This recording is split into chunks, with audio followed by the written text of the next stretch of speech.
ನಮಸ್ತೆ ಎಲ್ಲರಿಗೂ ಹೇಗಿದ್ದೀರಾ ಫ್ರೆಂಡ್ಸ್ ಐ ಥಿಂಕ್ ಎಲ್ಲರೂ ಚೆನ್ನಾಗಿದ್ದೀರಾ ಅಂತ ಅಂದ್ಕೊಂಡಿದ್ದೀನಿ. Welcome back to our channel. ಈ ವರ್ಷ ವರಮಹಾಲಕ್ಷ್ಮಿಗೆ ಡಿಫ್ರೆಂಟಾಗಿ ಏನಾದರೂ ಟ್ರೈ ಮಾಡಬೇಕು ಅಂತ ಇದ್ದೀರಾ, ಡೆಕೋರೇಟಿವ್ ಆಗಿ ಮನೆಯಲ್ಲಿರೋ ವಸ್ತುಗಳನ್ನ ಯೂಸ್ ಮಾಡಿಕೊಂಡು ಡಿಫ್ರೆಂಟಾಗಿ ಏನಾದರೂ ಟ್ರೈ ಮಾಡಬೇಕು ಅಂತ ಇದ್ದರೆ ವಿಡಿಯೋನ ಸ್ಕಿಪ್ ಮಾಡದೆ ಕೊನೆ ಎಂಡ್ವರೆಗೂ ನೋಡಿ. ಆನ್ಲೈನಿಂದ ಒಂದಷ್ಟು ದೀಪಗಳು ಕೂಡ ತರಿಸಿದ್ದೀನಿ, ಅದರ ಲಿಂಕ್ನೆಲ್ಲ ನಾನು ಡಿಸ್ಕ್ರಿಪ್ಷನ್ ಬಾಕ್ಸಲ್ಲಿ ಕೊಟ್ಟಿದ್ದೀನಿ. ಸೊ ತರಿಸಿರೋ ಅಂಥ ದೀಪಗಳನ್ನ ಯೂಸ್ ಮಾಡಿಕೊಂಡು ಹೇಗೆ ಡೆಕೋರೇಟ್ ಮಾಡೋದು ಅಂತ ತೋರಿಸ್ತಾ ಇದ್ದೀನಿ. ಒಂದು ಸ್ಟೀಲ್ ಬಾಕ್ಸ್ ಇದ್ದರೆ ಸಾಕು, ಈ ಗೋಪುರ ರೆಡಿ ಆಗುತ್ತೆ, ತುಂಬಾ ಚೆನ್ನಾಗಿರುತ್ತೆ. ಮನೆಯಲ್ಲಿ ಲಕ್ಷ್ಮೀ ಪೂಜೆ ದಿನ ಬಾಗಿಲು ಎಂಟ್ರೆನ್ಸಲ್ಲಿ ಇಲ್ಲಾಂದರೆ ದೇವ್ರ ಮನೆ ಹತ್ರ ಲಕ್ಷ್ಮಿ ಕೂರಿಸಿರ್ತೀವಲ್ವ, ಅದ್ರ ಪಕ್ಕದಲ್ಲಿ ಆ ಕಡೆ ಈ ಕಡೆ ಗೋಪುರನ ಇಟ್ಟರಂತೂ ತುಂಬಾ ಲುಕ್ಕು ಡಿಫ್ರೆಂಟಾಗಿ ಬರುತ್ತೆ. ಸೊ ಇದನ್ನು ಮಾಡೋದು ಹೇಗೆ ಅಂತ ಕೂಡ ನಾನು ಈ ವಿಡಿಯೋದಲ್ಲಿ ಶೇರ್ ಮಾಡ್ಕೊಳ್ತಾ ಇದ್ದೀನಿ. ತುಂಬಾ ಚೆನ್ನಾಗಿದೆ. ಈ ವಿಡಿಯೋ ಇಷ್ಟ ಆದರೆ ಫ್ರೆಂಡ್ಸ್ಗೆ, ಫ್ಯಾಮಿಲಿಗೆ ಎಲ್ಲರಿಗೂ ಶೇರ್ ಮಾಡೋದನ್ನ ಮರಿಬೇಡಿ ಫ್ರೆಂಡ್ಸ್.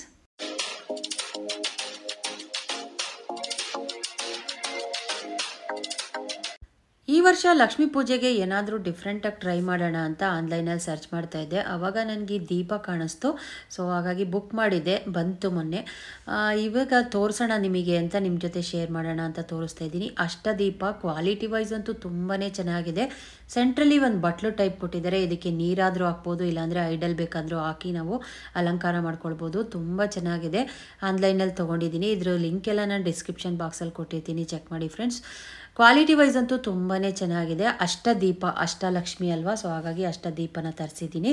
ಡಿಫ್ರೆಂಟಾಗಿ ಏನಾದರೂ ಟ್ರೈ ಮಾಡೋಣ ಅಂತ ಅನ್ನಿಸ್ತು. ಹಾಗಾಗಿ ಸೆಂಟ್ರಲಿ ಐಡಲ್, ಈಗ ನಾನಿಲ್ಲಿ ಲಕ್ಷ್ಮಿನ ಇಟ್ಟು ಅಲಂಕಾರ ಮಾಡ್ಕೊಳ್ತಾ ಇದ್ದೀನಿ. ನೀವು ಬೇಕಂದರೆ ಯಾವ ಐಡಲ್ ಬೇಕಂದ್ರೂ ಇಟ್ಟು ಅಲಂಕಾರ ಮಾಡ್ಕೊಳ್ಬೋದು ಸುತ್ತ, ಇಲ್ಲಾಂದರೆ ನೀರು ಬೇಕಂದ್ರೂ ಹಾಕಿ ಅದರ ಮಧ್ಯದಲ್ಲಿ ತಾವರೆ ಹೂವನ ಇಟ್ಟು ಸುತ್ತ ದೀಪ ಅಂಟಿಸ್ಬೋದು.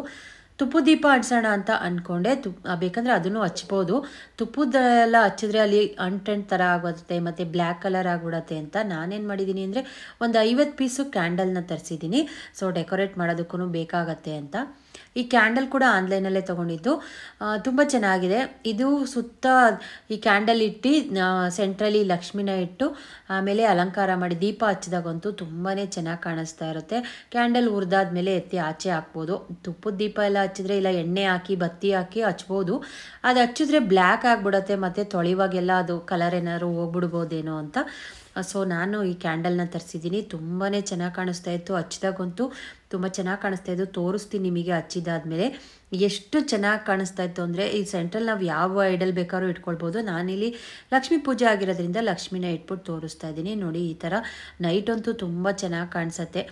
ದೇವ್ರ ಮುಂದೆ ಈ ಥರ ಮಾಡಿ ಇಟ್ಟಾಗ ಏನಾದರೂ ಡಿಫ್ರೆಂಟಾಗಿ ನೋಡಿದವ್ರಿಗೂ ಒಂಥರ ಖುಷಿ ಆಗುತ್ತೆ, ನಮಗೂ ಒಂಥರ ಇಷ್ಟ ಆಗುತ್ತೆ, ಇಷ್ಟು ಚೆನ್ನಾಗಿ ಡಿಫ್ರೆಂಟಾಗಿ ಏನೋ ಟ್ರೈ ಮಾಡಿದ್ದೀವಿ ಅಂತ.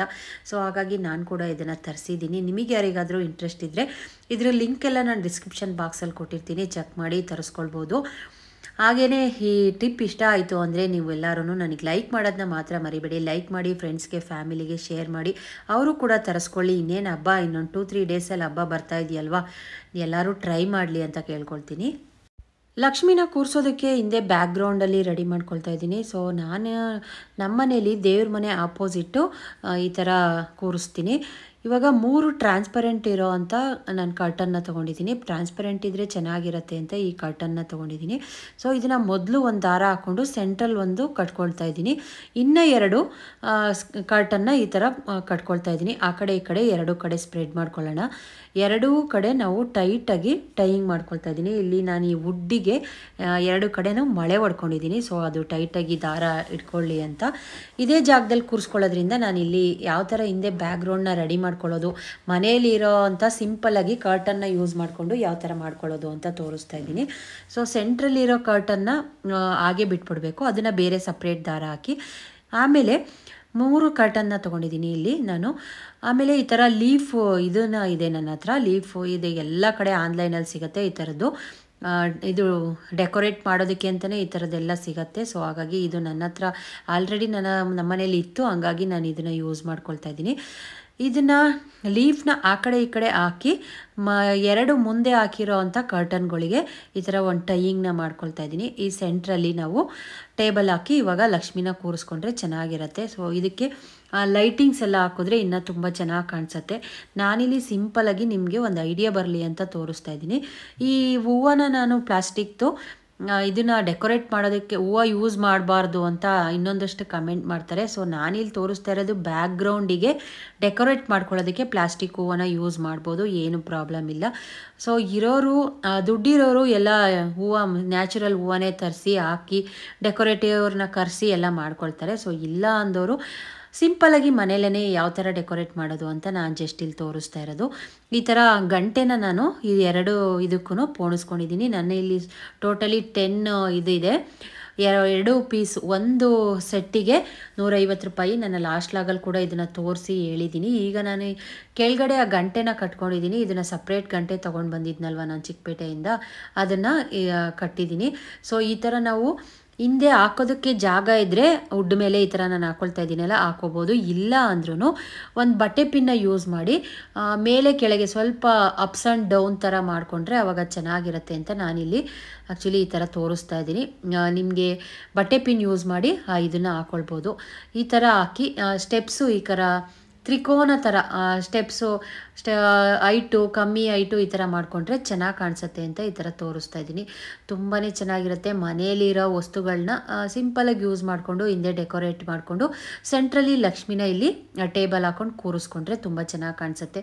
ಸೊ ಫೈನಲ್ ಲುಕ್ಕು ಈ ಥರ ಬಂದಿದೆ, ಚೆನ್ನಾಗಿ ಕಾಣಿಸ್ತಾ ಇತ್ತು. ಇದಕ್ಕೆ ಇನ್ನೊಂದು ಸ್ವಲ್ಪ ಲೈಟಿಂಗ್ಸ್ ಎಲ್ಲ ಬಿಟ್ಟರೆ ಇನ್ನೂ ಚೆನ್ನಾಗಿರುತ್ತೆ. ಈ ಥರ ಟ್ರೈ ಮಾಡಿ ಫ್ರೆಂಡ್ಸ್. ನೆಕ್ಸ್ಟ್ ಇವಾಗ ಈ ಥರ ಒಂದು ಸ್ವಲ್ಪ ಟ್ರೈ ಮಾಡೋಣ ಅಂತ ನನ್ನ ಹತ್ರ ಇಲ್ಲಿ ಒಂದು ಇದ್ರದ್ದು ಕಬ್ಬಿಣದ್ದು ಸ್ಟ್ಯಾಂಡ್ ಇತ್ತು.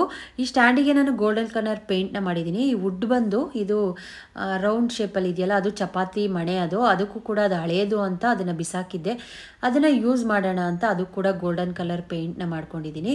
ಒಂದು ಸ್ಟೀಲ್ ಬಾಕ್ಸ್ ತೊಗೊಂಡು ಇದಕ್ಕೆ ಗೋಲ್ಡ್ ಕಲರ್ದು ಈ ಗಿಫ್ಟ್ ರ್ಯಾಕ್ ಮಾಡೋದಕ್ಕೆ ಬರುತ್ತಲ್ವ ಪೇಪರು, ಅದನ್ನು ತೊಗೊಂಡು ಬಂದಿದ್ದೆ. ಸೊ ಯಾವ ಕಲರಾದ್ರು ತೊಗೊಳ್ಬೋದು. ನಾನಿಲ್ಲಿ ಗೋಲ್ಡ್ ಕಲರೇ ತೊಗೊಂಡಿದ್ದೀನಿ, ಚೆನ್ನಾಗಿ ಕಾಣಿಸುತ್ತೆ ಅಟ್ರಾಕ್ಟಿವ್ ಆಗಿ ಅಂತ. ಸೊ ಹಿತ್ತಾಳೆದೆಲ್ಲ ಬರುತ್ತಲ್ವ ಆ ಥರ ಕಾಣಿಸುತ್ತೆ ಗೋಲ್ಡ್ ಕಲರ್ ರ್ಯಾಪ್ನ ಮಾಡಿದ್ರೆ ಅಂತ ಇದನ್ನು ಮಾಡ್ಕೊಳ್ತಾ ಇದ್ದೀನಿ. ಈಗ ಇದನ್ನು ಸುತ್ತ ನೀಟಾಗಿ ರ್ಯಾಪ್ ಮಾಡಿ ಇಟ್ಕೊಂಡು ಜಸ್ಟ್ ನಾನು ನಿಮ್ಗೆ ಇಲ್ಲಿ ತೋರಿಸ್ತಾ ಇದ್ದೀನಿ. ಆಮೇಲೆ ಆರ್ಟಿಫಿಷಿಯಲ್ ಫ್ಲವರ್ಸ್ ಎಲ್ಲ ಬರುತ್ತಲ್ವ ಅದನ್ನು ಹಾಕಿ ಡೆಕೋರೇಟ್ ಮಾಡ್ಕೊಳ್ಳೋಣ. ಈ ಥರ ಸ್ವಲ್ಪ ಅರ್ಧ ಭಾಗದಷ್ಟು ಬಾಕ್ಸ್ ಒಳಗಡೆ ಇಟ್ಟು ಇನ್ನು ಅರ್ಧ ಭಾಗನ ಕೆಳಗಡೆ ಈ ಥರ ಬಿಡೋದ್ರಿಂದ ಡಿಫ್ರೆಂಟಾಗಿ ಕಾಣಿಸುತ್ತೆ, ತುಂಬಾ ಚೆನ್ನಾಗಿರುತ್ತೆ. ಬಾಗ್ಲ ಎಂಟ್ರೆನ್ಸಲ್ಲಿ ಇಲ್ಲಾಂದರೆ ದೇವ್ರ ಮನೆ ಬಾಗ್ಲ ಹತ್ರ ದೇವ್ರನ್ನ ಕೂರಿಸಿರ್ತೀವಲ್ವ ಅಲ್ಲಿ ಅಕ್ಕಪಕ್ಕದಲ್ಲಿ 2 ಸೆಟ್ಟಲ್ಲಿ ಬೇಕಾದ್ರೂ ಮಾಡ್ಕೊಳ್ಬೋದು. 2 ಬಾಕ್ಸ್ನ ತೊಗೊಂಡು ಈ ಥರ ಗಿಫ್ಟ್ ರ್ಯಾಕ್ ಕವರ್ ಮಾಡಿಕೊಂಡು ಈ ಥರ ಮಾಡ್ಕೊಳ್ಬೋದು, ತುಂಬ ಚೆನ್ನಾಗಿ ಕಾಣಿಸುತ್ತೆ. ಸೊ ನಾನು ಇದನ್ನು ಆ್ಯಕ್ಚುಲಿ ಒಂದು ಕಡೆ ನೋಡಿದ್ದೆ, ಹಂಗಾಗಿ ಅದನ್ನು ಟ್ರೈ ಮಾಡೋಣ ಅಂತ ನಿಮ್ಮ ಜೊತೆ ತೋರಿಸ್ತಾ ಇದ್ದೀನಿ. ನಿಮಗೆ ಶೇರ್ ಮಾಡಿದ್ರೆ ಯಾರಿಗಾದರೂ ಇಂಟ್ರೆಸ್ಟ್ ಇದ್ದವರು ನೀವು ಕೂಡ ಹಬ್ಬದ ದಿನ ಮಾಡ್ಕೊಳ್ಬೋದು ಅಂತ. ಸೊ ಇದನ್ನು ಹಬ್ಬಕ್ಕೆ ಮುಂಚೆನೇ ತೋರಿಸ್ಬೇಕು ಅಂತ ತೋರಿಸ್ತಾ ಇದ್ದೀನಿ, ತುಂಬಾ ಚೆನ್ನಾಗಿರುತ್ತೆ. ಈಗ ಎಲ್ಲ ಕಡೆ ಹೂವನ್ನ ಈ ಫ್ಲವರ್ನ ತುಂಬಿದ್ದಾದಮೇಲೆ ನನ್ನ ಹತ್ರ ಈ ದೀಪ ಇದೆ ಅಂತ ದೀಪನ ಇಟ್ಬಿಟ್ಟು ತೋರಿಸ್ತಾ ಇದ್ದೀನಿ. ನಿಮ್ಮ ಹತ್ರ ಈ ಥರ ದೀಪ ಇಲ್ಲ ಅಂದರೆ ಈ ಕೆಲವ್ರ ಮನೆಗಳಲ್ಲೆಲ್ಲ ಅಗಲವಾದ್ದು ಹಿತ್ತಾಳೆದು ಇದು ತಾವರೆ ಹೂವು ಎಲ್ಲ ಮತ್ತು ರೋಸ್ ಎಲ್ಲ ಹಾಕಿ ಜೋಡಿಸಿರ್ತೀರಲ್ಲ ಆ ಥರದ್ದು ಇದ್ರ ಮೇಲ್ಗಡೆ ಇಟ್ಟು ಕೂಡ ಡೆಕೋರೇಟ್ ಮಾಡ್ಬೋದು, ತುಂಬಾ ಚೆನ್ನಾಗಿರುತ್ತೆ. ಬಾಗ್ಲ ಎಂಟ್ರೆನ್ಸಲ್ಲಿ ಇಟ್ಟರಂತೂ ತುಂಬ ಚೆನ್ನಾಗಿ ಕಾಣಿಸ್ತಾ ಇರುತ್ತೆ. ಕ್ರಿಯೇಟಿವ್ ಆಗಿ ಈ ಥರದ್ದು ಏನಾದರೂ ಮಾಡಬೇಕು ಅಂತ ನನಗಂತೂ ತುಂಬ ಇಷ್ಟ ಆಗುತ್ತೆ. ಸೊ ಸಾಮಾನ್ಯವಾಗಿ ನಾನು ಎಲ್ಲರೂ ಹೊರಗಡೆ ಹೋದಾಗ ಈ ಥರದ್ದೆಲ್ಲ ಕ್ರಿಯೇಟಿವ್ ಆಗಿ ಯಾರಾದರೂ ಮಾಡಿದರೆ ಆ ಥರದ್ದು, ಇಲ್ಲಾಂದರೆ ಒಂದಷ್ಟು ವೀಡಿಯೋಸ್ ಎಲ್ಲ ನೋಡಿ ಕಲೆಕ್ಟ್ ಮಾಡ್ಕೊಳ್ತಾ ಇರ್ತೀನಿ. ನಮ್ಮನೆಯಲ್ಲೂ ಈ ಥರ ಟ್ರೈ ಮಾಡೋಣ ಅಂತ. ಸೊ ಈ ಥರದ್ದೆಲ್ಲ ನಮ್ಮನೆ ಲಕ್ಷ್ಮೀ ಪೂಜೆ ದಿನ ಟ್ರೈ ಮಾಡ್ತೀನಿ. ನಿಮ್ಮ ಜೊತೆ ಮುಂಚೆನೇ ಶೇರ್ ಮಾಡಿದ್ರೆ ನಿಮಗೆ ಯಾರಿಗಾದರೂ ಇಂಟ್ರೆಸ್ಟ್ ಇದ್ದರೂ ಈ ಥರ ಟ್ರೈ ಮಾಡಲಿ ಅಂತ ತೋರಿಸ್ತಾ ಇದ್ದೀನಿ ಫ್ರೆಂಡ್ಸ್. ತುಂಬಾ ಚೆನ್ನಾಗಿರುತ್ತೆ, ನೀವೆಲ್ಲರೂ ಒಂದ್ಸತಿ ಟ್ರೈ ಮಾಡಿ. ನನ್ನ ಮಗ ಕೂಡ ಬಂದು ಸೆಂಟ್ರಲ್ಲಿ ಈ ಥರ ಮಾಡೋಣ ಅಂತ ತೋರಿಸ್ತಾ ಇದ್ದ, ತುಂಬ ಚೆನ್ನಾಗಿತ್ತು. ಈ ಟಿಪ್ಸ್ ಎಲ್ಲ ನಿಮ್ಗೆ ಇಷ್ಟ ಆದರೆ ಲೈಕ್ ಮಾಡೋದನ್ನ ಮಾತ್ರ ಮರಿಬೇಡಿ. ಲೈಕ್ ಮಾಡಿ, ಶೇರ್ ಮಾಡಿ, ಕಮೆಂಟ್ ಮಾಡಿ. ಚಾನಲ್ಗೆ ಹೊಸಬ್ರಾಗಿದ್ದರೆ ಸಬ್ಸ್ಕ್ರೈಬ್ ಮಾಡಿಕೊಂಡು ಸಪೋರ್ಟ್ ಮಾಡಿ. ಇನ್ನೊಂದಷ್ಟು ವೀಡಿಯೋಸಿಗೋಸ್ಕರ ಮತ್ತೆ ಸಿಗ್ತೀನಿ ನಿಮ್ಮ ಜೊತೆ. ನಮಸ್ಕಾರ, love you all, thank you so much friends.